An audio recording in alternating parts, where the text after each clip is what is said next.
My name's Chloe. I'm 29, a lawyer, not the kind you see on TV, but the real deal. Work's my life, or at least it was until that messed up morning my car decided to die on me. Standing there, on the edge of the road, watching the tow truck haul my car away, I was fuming. Late for work, with no ride, and my phone dying. Just great. Then this guy, Mike, stops by.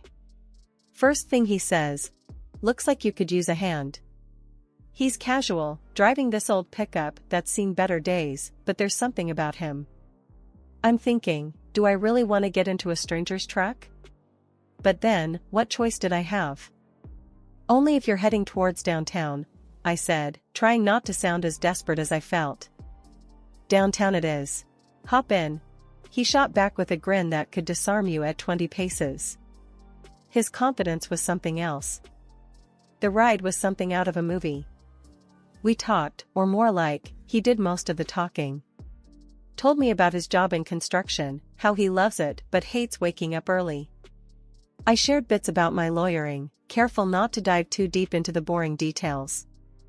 You always pick up strangers? I asked, half joking. Only the ones who look like they won't murder me in my sleep. He laughed. That got me. His humor, it was dry, kind of like mine. We exchanged numbers before he dropped me off. In case your car decides to bail on you again, he said. I rolled my eyes, but smiled. Didn't think much of it then. Work was a blur, but I couldn't shake off the morning's adventure. Mike's number burned a hole in my phone. On a whim, I texted him. My car's a traitor, but you're not. Coffee? He replied almost instantly. Thought you'd never ask. Mike and we clicked. Not just on the surface, but deep down. He got my jokes, didn't mind my rants about work, and somehow, seeing him became the best part of my day. Weird how life works.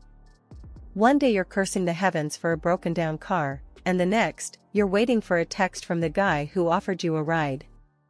That ride changed everything.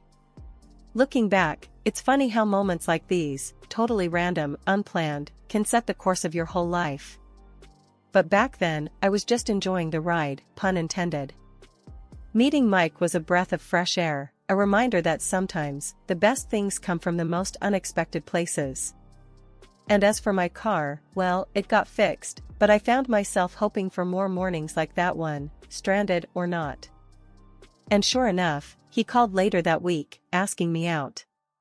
We met up at this no-frills cafe, nothing fancy, just a cozy spot where we could talk. And talk we did. It was easy, like we'd known each other for ages. He made me laugh, listened to my rants, and somehow, time just flew by. After Mike and I got serious, he started talking about meeting his family. I was nervous, sure, but figured it was just another step in our thing. Mike had told me loads about his mom and sister, how they were this tight little clan since forever. I respected that. But nothing could have prepped me for the actual meet. We pulled up to their house, a cozy-looking place with a wild garden out front. Mike had this brace yourself look as we walked up.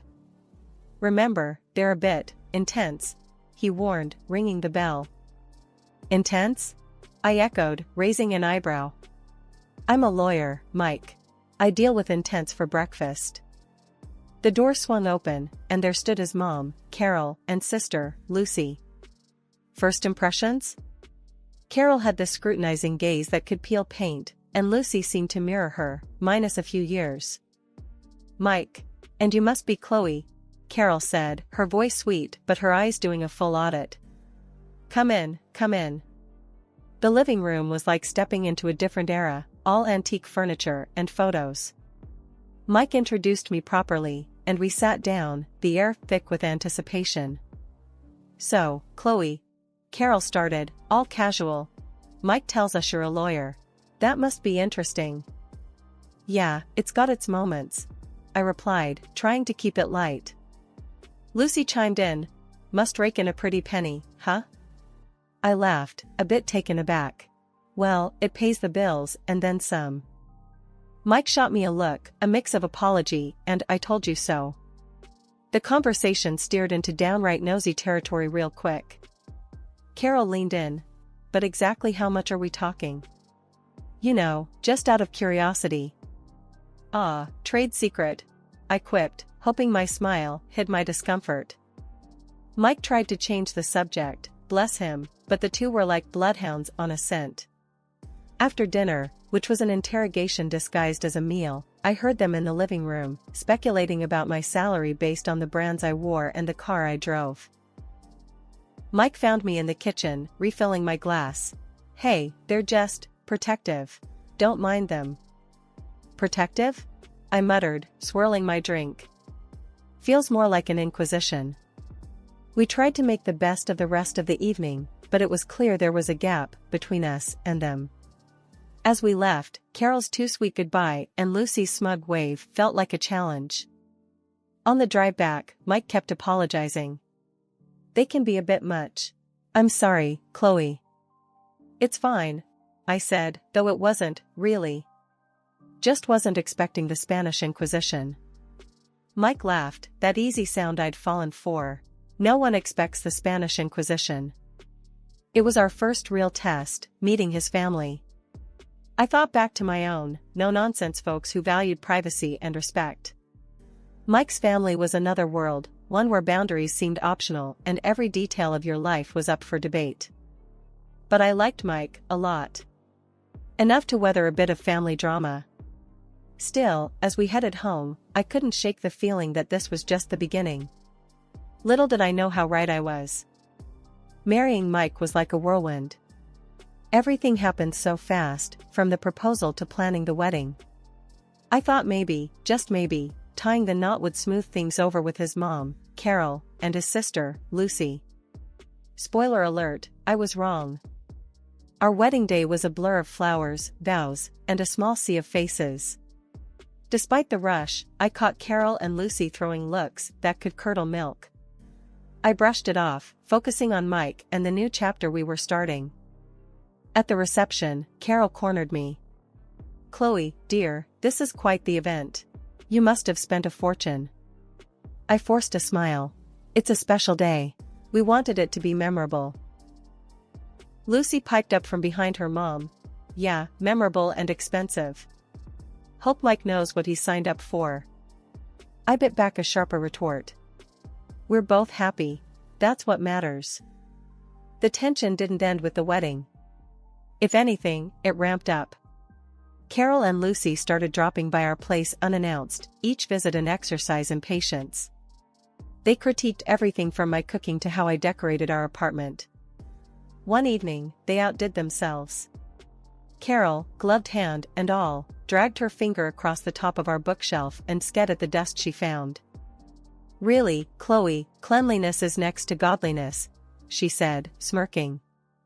Lucy was quick to join in. Yeah, and I guess we're living among mortals here. I clenched my jaw, counting to 10 in my head. Well, I didn't realize we were hosting royalty. My mistake. Mike, ever the peacemaker, tried to laugh it off. Come on, you three. Let's not start World War III over a little dust. But the visits grew more frequent and their comments more cutting. I started dreading the sound of the doorbell. Each time they left, I felt more like an intruder in my own home. I finally broke down and told Mike how I was feeling. Your mom and sister, they're making my life hell. It's like they're marking their territory, and I'm the outsider. Mike looked torn. I know it's tough, but they're family. They just need time to adjust. I'll talk to them, okay? But talking seemed to translate to nodding along while they ranted about me not being good enough. Things reached a boiling point one day when they came over, criticizing the dinner I'd made. This is interesting, Carol said, poking at her food. Lucy snorted. Interesting is one word for it. Fed up, I snapped. You know, not everyone can be a Michelin star chef. If you don't like it, maybe next time, you can cook. That shut them up for all of 5 seconds. Mike's attempt to smooth things over didn't help much. Chloe's right. Let's appreciate the effort, okay? The effort felt futile, though. no matter what I did, it was never enough. They wanted me to change, to mold into whatever perfect daughter-in-law image they had in their heads. But that wasn't me. I'd hit my limit with Carol and Lucy's endless nagging and snide remarks. Their arrogance was something else, like they were the queens of some small kingdom and I was the unwelcome commoner. I'd told Mike about how they were grinding me down, hoping he'd step in. His response? "I'll talk to them," he said, his voice so wishy-washy it made me see red. It was clear as day he didn't want to rock the boat, preferring to stand on the sidelines of this mess. That was the last straw for me. I wasn't about to play the silent sufferer in my own home. If Mike wasn't going to stand up to them, I sure as hell would. The next time they decided to grace us with their presence, I had a plan. We were all sitting around the dinner table, the air already thick with tension. I saw my moment and took it. "Mike's got something he wants to say," I declared, throwing him a look that I hoped would light a fire under him. Mike went red, fumbling for words. Yeah. Mom, Lucy, you should really show Chloe some respect," he mumbled, barely meeting anyone's eyes. You could have heard a pin drop. Carol's face went from 0 to furious in a heartbeat. "Respect?" she spat, her anger not aimed at Mike, but squarely at me. "I will not let you cause a rift between my son and me." The room felt like it was spinning. Here we were, the whole sorry mess out in the open. Mike was squirming, looking anywhere but at us. Carol was in full battle mode, and Lucy? She just sat there, smirking like she was watching her favorite show. "I'm not trying to start anything," I shot back, my voice steady even if my insides were anything but. "I'm just saying, this is my home too. I deserve to be treated with some kind of decency." Carol snorted, a sound full of disdain. "Decency? This isn't about decency. It's about you trying to wedge yourself between me and my children." The accusation was ludicrous.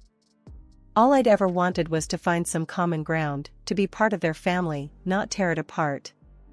But standing there, facing Carol's wrath and Mike's silence, I felt a cold realization settle in.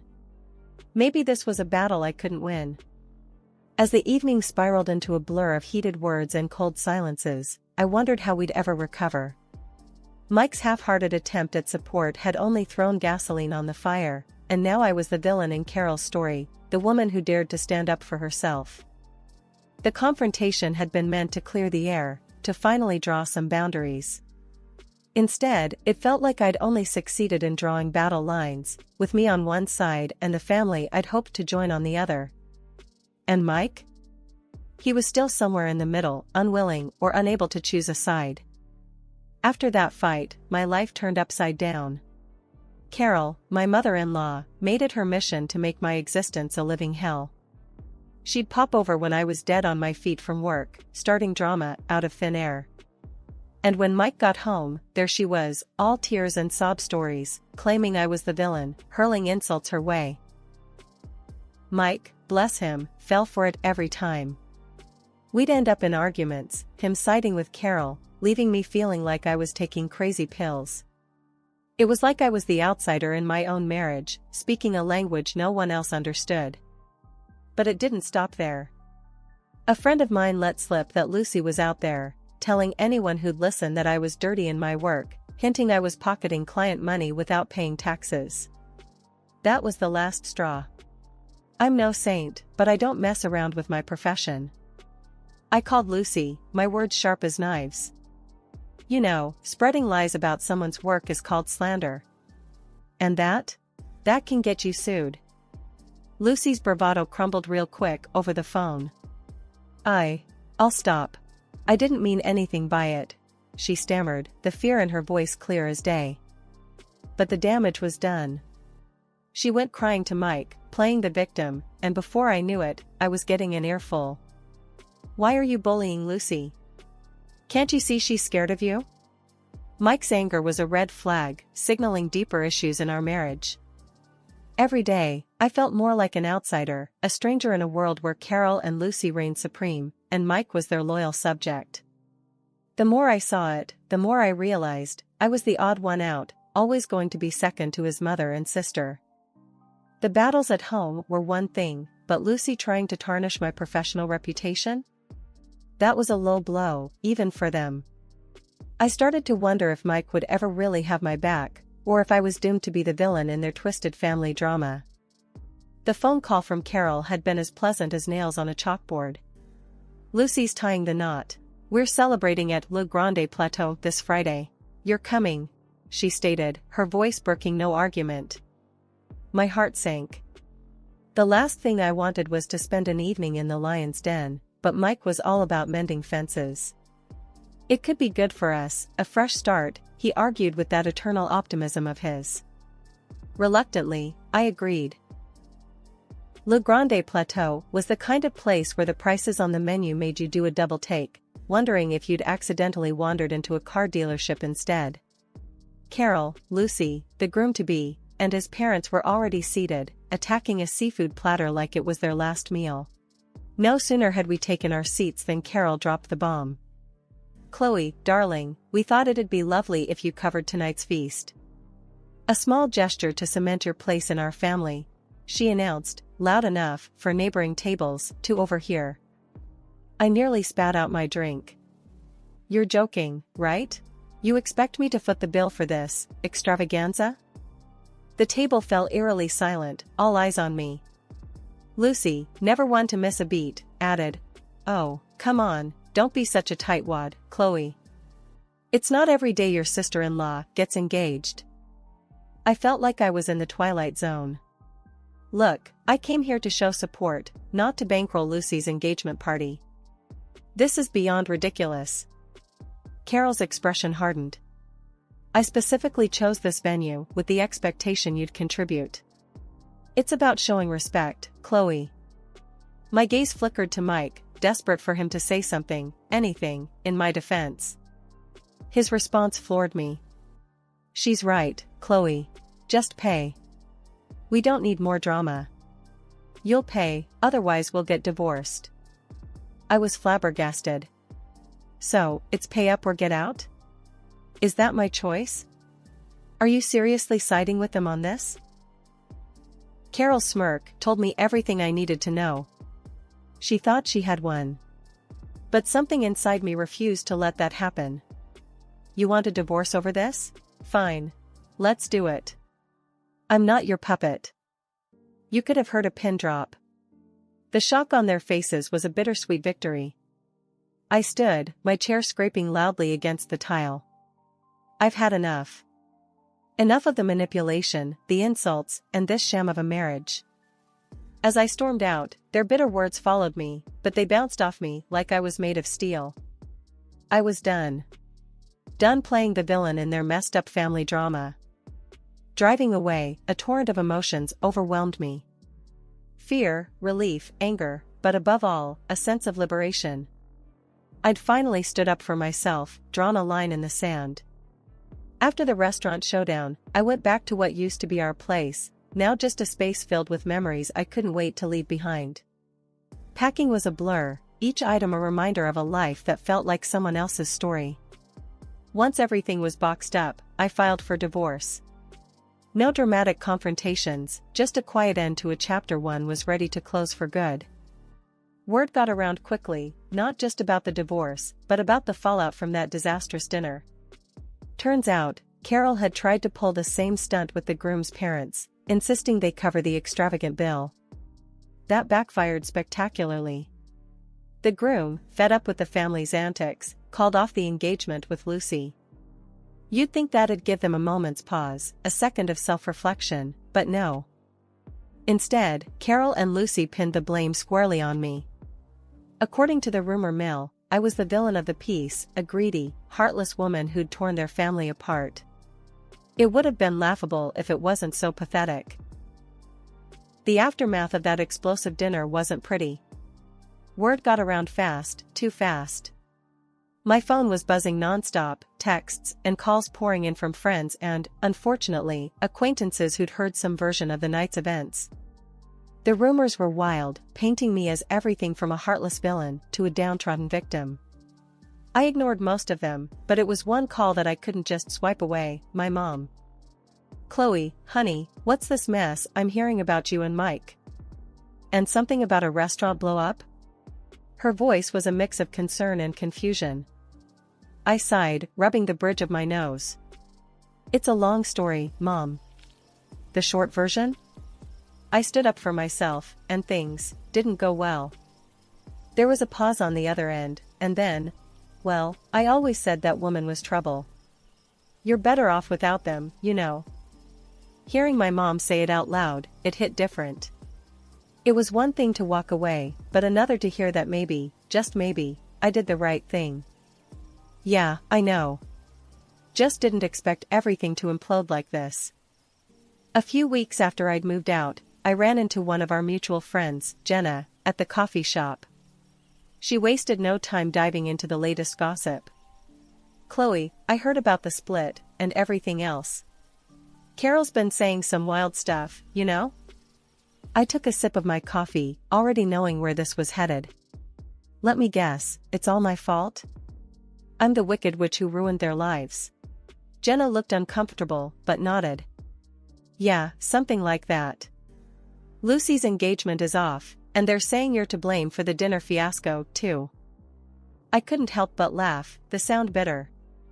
Of course, they are. Because it's easier to blame me than admit they're a pair of entitled, manipulative. Hey, I know it's tough, Jenna cut in.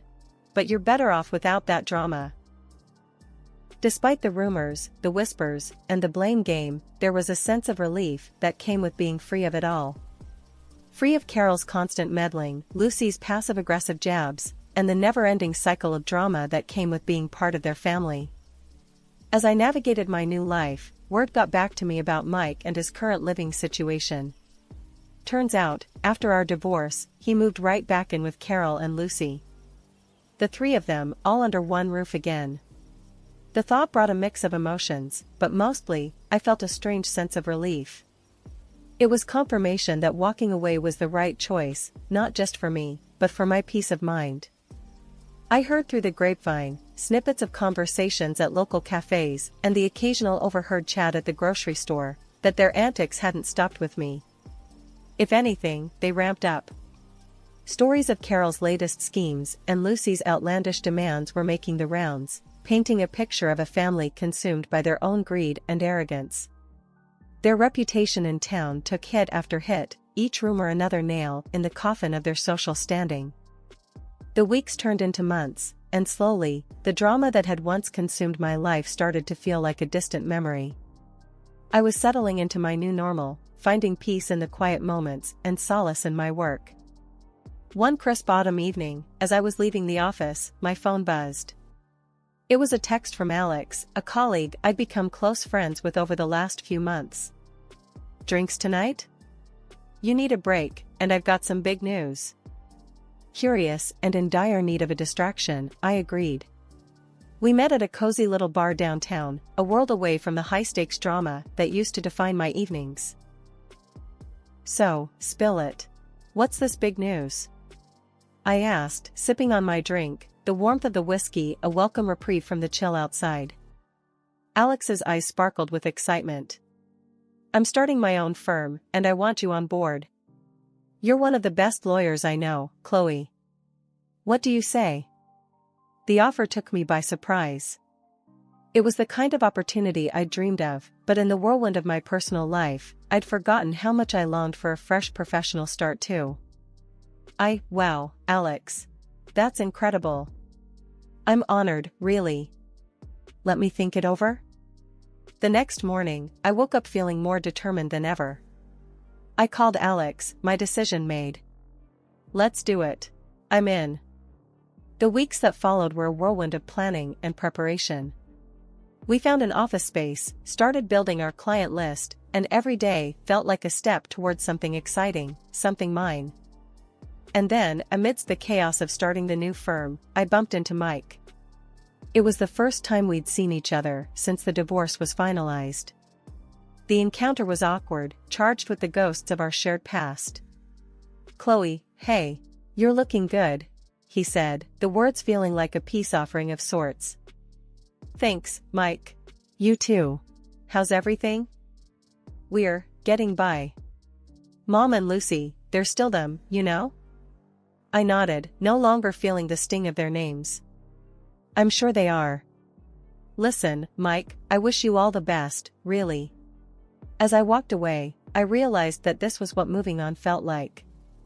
It wasn't forgetting the past but learning from it, not dwelling on the hurt but focusing on the growth that came from it.